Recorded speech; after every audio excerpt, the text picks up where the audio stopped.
একদিন মক্কার এক কুরাইশ নেতা আক্ষেপ করে বলল, হায়, বদরের যুদ্ধে মুহাম্মদ ও তার সাথীরা আমাদের প্রিয়জনদেরকে হত্যা করেছে, আমার পুত্রকেও তারা বন্দী করেছে। না জানি আমার পুত্র কি অবস্থায় আছে। আফসোস, আমার কাঁধে রয়েছে ঋণের বোঝা আর রয়েছে আমার পরিবারের প্রতি দায় দায়িত্ব। এত সব দায় দায়িত্ব যদি আমার কাঁধে না থাকতো তবে আমি এখনই মদিনায় গিয়ে মুহাম্মদকে হত্যা করতাম। এতে যদি আমার প্রাণ চলে যেত তথাপি আমি পিছপা হতাম না। তার এমন কথা শুনে তার এক বন্ধু তাকে বলল, মুহাম্মদকে হত্যা করতে গিয়ে যদি তোমার মৃত্যু হয় তবে তোমার সমস্ত দায় দেনা আর পরিবারের দায়িত্ব আমি নেব। তুমি এখনই রওনা হয়ে যাও মদিনার উদ্দেশ্যে, তাকে হত্যা করো আর আমাদের স্বজন হারানোর ব্যথা বেদনা মুছে দাও। অতঃপর নবীজি সাল্লাল্লাহু আলাইহি সাল্লামকে হত্যা করার উদ্দেশ্যে মক্কা ত্যাগ করে ওই ব্যক্তি। এর কিছুকাল পর সে মক্কায় ফিরে আসে আর তার বন্ধুকে সে বলে, আমি ইসলাম গ্রহণ করেছি, আমি মুহাম্মদ সাল্লাল্লাহু আলাইহি সাল্লামকে আল্লাহর সত্য নবী হিসেবে মেনে নিয়েছি। তার মুখে এমন কথা শুনে তার বন্ধুটি সেদিন হতভম্ব হয়ে গিয়েছিল। সে যেন নিজের কানে শোনা কথাগুলোকেই বিশ্বাস করতে পারছিল না। বাস্তবেই এটা ছিল এক অবিশ্বাস্য ঘটনা। যে মানুষটি মক্কা ত্যাগ করলো রাসূল সাল্লাল্লাহু আলাইহি সাল্লামকে হত্যা করার উদ্দেশ্যে, সেই মানুষটি কিনা ফিরে এলো রাসূল সাল্লাল্লাহু আলাইহি সাল্লাম এর প্রতি সমর্পিত অবস্থায়। প্রশ্ন হচ্ছে, কিভাবে সম্ভব হয়েছিল তার এই অবিশ্বাস্য পরিবর্তন? মদিনায় কি এমন ঘটেছিল যে নবী মুহাম্মদ সাল্লাল্লাহু আলাইহি সাল্লাম এর প্রতি প্রচণ্ড আক্রোশে পূর্ণ মানুষটি ফিরে এসেছে তার প্রতি শ্রদ্ধা ও ভালোবাসা নিয়ে? ইসলামিক ভিডিও বাংলার আজকের পর্বে আমরা তুলে ধরব সেই অবিশ্বাস্য অকল্পনীয় ঘটনার আদ্যোপান্ত। ভিডিওর শেষ পর্যন্ত থাকুন আমাদের সাথেই।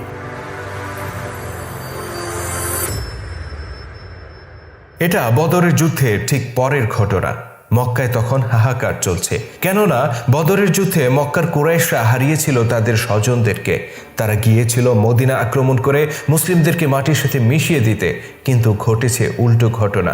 কুরাইশরাই বরং সারি সারি লাশ পেছনে ফেলে যুদ্ধক্ষেত্র থেকে পালাতে বাধ্য হয়েছে। স্বজনহারা নারী শিশুদের কান্নায় ভারী হয়ে উঠেছে মক্কার আকাশ বাতাস, আর পুরুষদের হৃদয়ে জ্বলছে প্রতিশোধের আগুন। তাদেরই একজন সাফওয়ান ইবনে উমাইয়া। বদরের যুদ্ধে বেলাল রাদিয়াল্লাহু তাআলা আনহুর হাতে নিহত হয়েছে তার পিতা, অথচ বেলাল ছিল একসময় তাদেরই কৃতদাস। পিতা উমাইয়ার এমন মৃত্যু কিছুতেই মেনে নিতে পারছে না সাফওয়ান। পিতৃহত্যার প্রতিশোধ তাকে ব্যাকুল করে তুলেছে। যে কোনো মূল্যে মুহাম্মদ সাল্লাল্লাহু আলাইহি সাল্লাম এর লাশ দেখার জন্য সে উদ্গ্রীব হয়ে আছে, কিন্তু বর্তমান পরিস্থিতিতে তেমন কোনো সুযোগ তার সামনে ছিল না। সাফওয়ানের এক বন্ধুর নাম ছিল উমাইর ইবনে ওয়াহাব। উমাইর ও তার পুত্র দুজনেই অংশ নিয়েছিল বদরের যুদ্ধে। উমাইর নিজে কোনো রকমে পালিয়ে আসলেও তার পুত্র বন্দী হয়েছে মুসলিমদের কাছে। উমাইর ছিল সম্ভ্রান্ত কুরাইশ পরিবারের সদস্য, কিন্তু সে ছিল ঋণের দায়ে জর্জরিত, যে কারণে মুক্তিপণ দিয়ে নিজের পুত্রকে ছাড়িয়ে আনার মতো আর্থিক সঙ্গতি তার ছিল না। তাই পুত্রের ব্যাপারে অজানা এক আশঙ্কা তাকে প্রতি মুহূর্তে কুরে কুরে খাচ্ছিল, আর তার মনের মধ্যে ক্রমেই দানা বাঁধছিল নবী মুহাম্মদ সাল্লাল্লাহু আলাইহি সাল্লাম ও তার সঙ্গীদের প্রতি প্রবল আক্রোশ।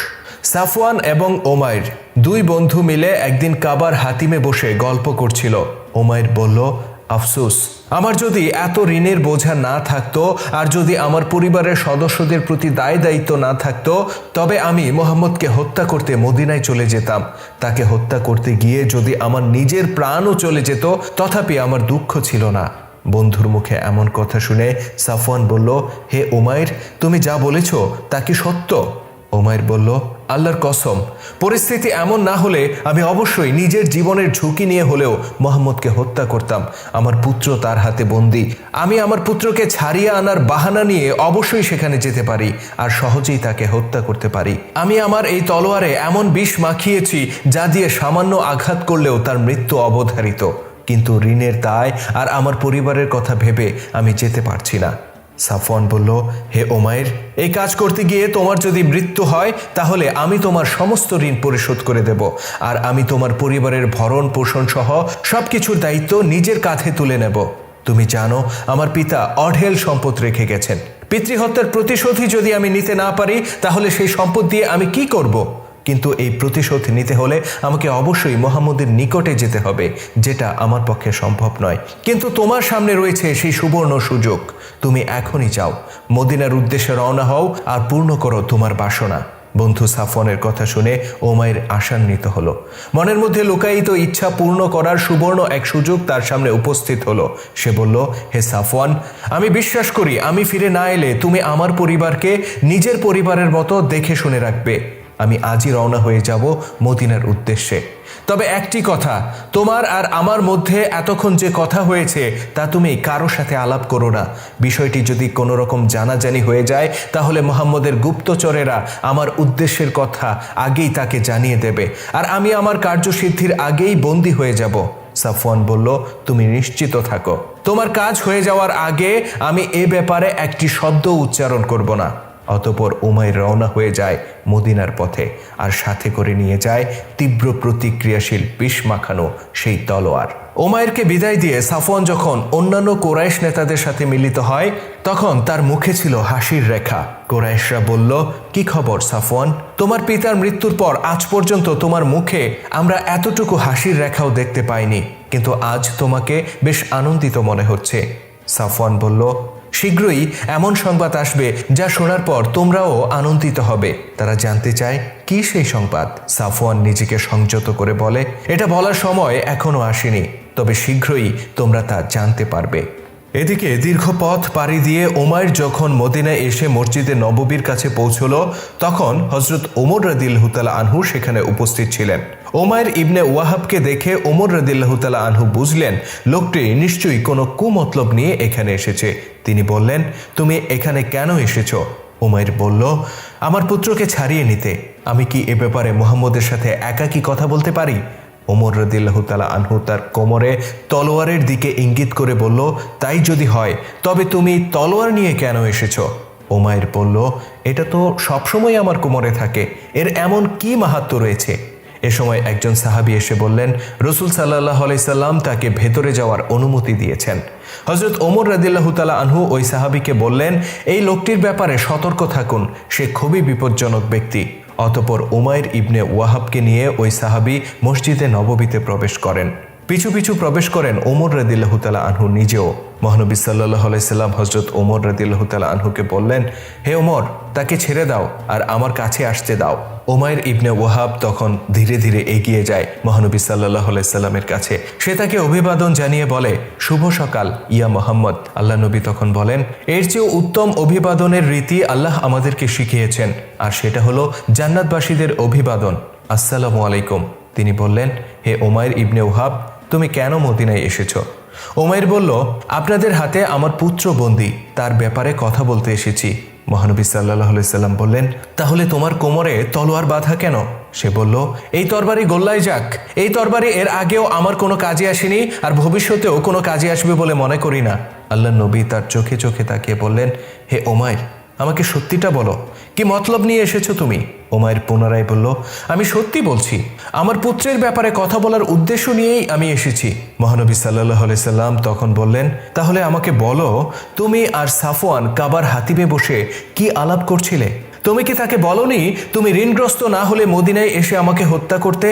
তারপর সাফওয়ান তোমার সবকিছুর দায়িত্ব নিল আর তুমি চলে এলে মদিনায়। আমি কি ভুল বললাম উমাইর? মহানবীর মুখে এমন কথা শুনে উমাইর যেন তাজ্জব হয়ে গেল। জীবনে এতটা বিস্মিত সে কখনো হয়নি। সাফওয়ান তাকে কথা দিয়েছিল এই কথাগুলো সে গোপন রাখবে। সাফওয়ান তার প্রতিশ্রুতি ভঙ্গ করার মতো ব্যক্তি নয়। সে বিস্ময়ের সাথে ভাবতে থাকলো কিভাবে মহানবী সাল্লাল্লাহু আলাইহি সাল্লামের কাছে এই কথাগুলো পৌঁছে গেল। বিস্মিত উমাইর রাসূল সাল্লাল্লাহু আলাইহি সাল্লামকে জিজ্ঞেস করলেন, ইয়া মুহাম্মদ, আপনি যা বলেছেন তা সত্য, কিন্তু আপনি কিভাবে এই বিষয়গুলো জানতে পারলেন? রাসূল সাল্লাল্লাহু আলাইহি সাল্লাম বললেন, হে উমাইর, তুমি জেনে রেখো, তোমার আর আমার মাঝখানে আল্লাহ রয়েছেন। তিনি তার নবীকে সবকিছু সময় মতো জানিয়ে দেন। উমাইরের বিস্ময়ের ঘোর যেন কিছুতেই কাটছিল না। সাফওয়ানের সাথে আলোচনাকালে তৃতীয় কোনো ব্যক্তি সেখানে উপস্থিত ছিল না। সুতরাং সাধারণ কোনো মানুষের পক্ষে এই কথা জানা কিছুতেই সম্ভব নয়।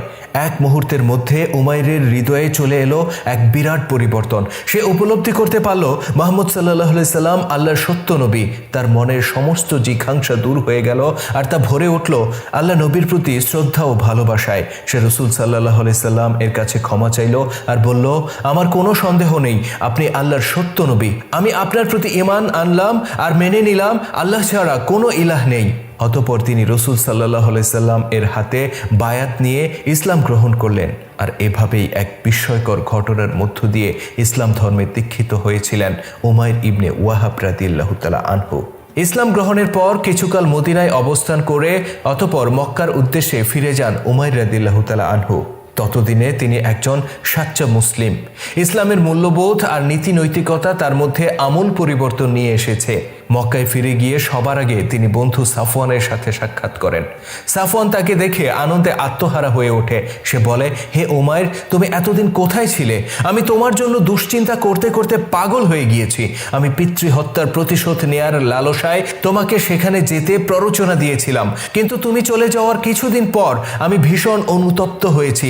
নিজের পিতার মৃত্যুর বদলা নিতে আমি তোমার মতো প্রিয় বন্ধুকে মৃত্যুর দিকে ঠেলে দিয়েছি। এই ভাবনা আমাকে কুরে কুরে খাচ্ছিল। তোমাকে দেখে আজ আমি সবচেয়ে বেশি আনন্দিত। আমাকে বলো, তুমি কেমন আছো? উমাইরকে চুপচাপ দেখে সাফওয়ান বলল, আরে তুমি এত লজ্জিত হচ্ছ কেন? আমি জানি তুমি মুহাম্মদকে হত্যা করতে পারোনি, কিন্তু সর্বোচ্চ চেষ্টাটুকু তুমি করেছ। তথাপি এটা করতে পারোনি কেননা সব সময় তাকে তার সঙ্গীরা পাহারা দেয়। ওসব বিষয় ছাড়ো, আমাকে বলো তুমি কেমন আছো? এতদিন কেন সেখানে পড়েছিলে? তোমার কি কোনো বিপদ হয়েছিল কিনা? উমাইর রাদিয়াল্লাহু তাআলা আনহু এতক্ষণে মুখ খুললেন। তিনি বললেন, আমি মুহাম্মদ সাল্লাল্লাহু আলাইহি সাল্লাম এর উপর ঈমান এনেছি। আমি তাকে আল্লাহর সত্য নবী হিসেবে স্বীকার করে নিয়েছি। অতঃপর তিনি বন্ধু সাফওয়ানকে সব কথা খুলে বললেন এবং তাকেও ইসলামের প্রতি আহ্বান জানালেন। কিন্তু সাফওয়ান তার প্রিয় বন্ধুর মুখে এমন কথা শুনে রাগে গড়গড় করতে থাকে। সে চিৎকার করে বলে, আফসোস, আমি তোমার জন্য অপেক্ষা করছিলাম, আর তুমি কিনা আমার অপেক্ষার এই প্রতিদান দিলে। উমাইর রাদিয়াল্লাহু তাআলা আনহু বললেন, হে সাফওয়ান, আমার কাছে এর চেয়ে উত্তম আর কোনো জিনিস নেই। এটা আমার জীবনের সবচেয়ে বড় পাওয়া। সাফওয়ান বলল, নিশ্চয়ই মুহাম্মদ তোমাকে জাদু করেছে, যেমনটা তার কাছে গেলে সে অন্যদেরকে করে বলে আমি শুনেছি। সে বন্ধু উমাইরের আহ্বান প্রত্যাখ্যান করে। অতঃপর উমাইর রাদিয়াল্লাহু তাআলা আনহু অন্যান্য কুরাইশ নেতাদের কাছে যান এবং তাদেরকেও একই কথা বলেন। তারাও একইভাবে তাকে প্রত্যাখ্যান করেন। তারাও বলে, মুহাম্মদের নিকটে গেলে সে সবাইকে জাদু করে, তোমাকেও নিশ্চয়ই সে জাদু করেছে। তুমি বরং মক্কা ছেড়ে মদিনাতেই চলে যাও। অতঃপর পুনরায় মদিনার উদ্দেশ্যে রওনা হয়ে যান উমাইর রাদিয়াল্লাহু তাআলা আনহু। কুরাইশদের মধ্যে কেউ কেউ উমাইর রাদিয়াল্লাহু তাআলা আনহুকে সেদিন হত্যা করতেও চেয়েছিল, কিন্তু সাফওয়ানের বিরোধিতার কারণে তারা তাকে হত্যা করতে পারেনি। সাফওয়ান সেদিন জানতো না তার যে বন্ধুটিকে সে আজকে প্রত্যাখ্যান করেছে, এই বন্ধুটি একদিন তার জীবন রক্ষা করবে আর সে নিজেও ইসলামের ছায়াতলে আসবে।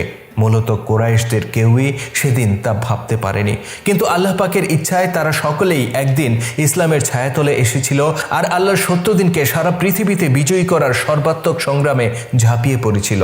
আল্লাহ তাআলা আমাদের সবাইকে তার সত্য দিনকে বিজয়ী করার এই সংগ্রামে শামিল করুন। আমিন।